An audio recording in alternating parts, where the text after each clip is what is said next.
I'm meteorologist Monica Woods tracking our first fall system heading northern California. It's coming in with very little fanfare. I will just put that out there. We're still tracking showers, though, in our regional headlines for the coast, the valley, the foothills, and the Sierra. It's not going to be a huge whopper of a storm, but it's worth an interesting note, if nothing else. Tracking the first fall rain. So the low pressure system that initially kind of opened things up moving through on Monday, now moving off to the north. Behind it, we've got another weather system that's going to drive that storm track a little bit deeper to the south. This one kind of riding right along the coast, and we'll continue to monitor at least the chance for rain. Now, that being said, things don't really get going until December, January, and February, where 50% of our annual rainfall comes in. So this is kind of the beginning edges of this. We're coming off of several months without wetting rain, and the atmosphere is terribly dry. It takes a lot to kind of bust through that dryness. Sometimes we get lucky and that first fall rain really gets in with a robust system and gets going early in the season, but it usually doesn't happen until November, December, and into January. Now, this is building of a water year. Today marks the end of our water year, September 30th. We're going to close the books on what was and open up the next water year, which begins on October 1st. So that's usually when, again, we start to see things ramping up in terms of rainfall, 50% of that annual precipitation, December, January, and February.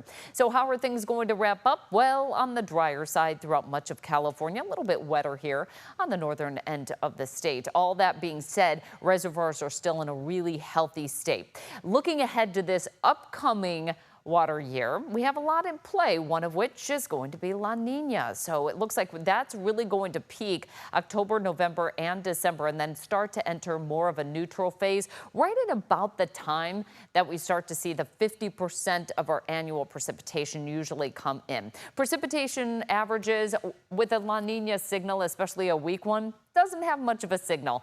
Generally, we get near to slightly above average precipitation for Northern California. Southern California near to slightly below average, but again, that's just averages over a period of time. Now, there's a little something else that's brewing in the Pacific. Here's the El Nino region, by the way, the ENSO region, I should say. North of that, we've got this brewing blob.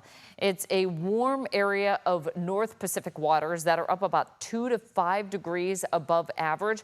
We're waiting to see what kind of play that could have. It could, in essence, build a significant high pressure ridge, which would keep most of these systems from coming in and impacting northern and central California. We've seen it before, and it's not pretty. We end up in drought here.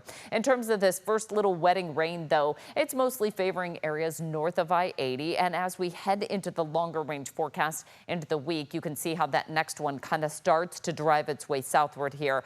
In terms of huge precipitation totals, we're just not seeing it. Anywhere from about 1/10 of an inch to 1/4 of an inch of rain.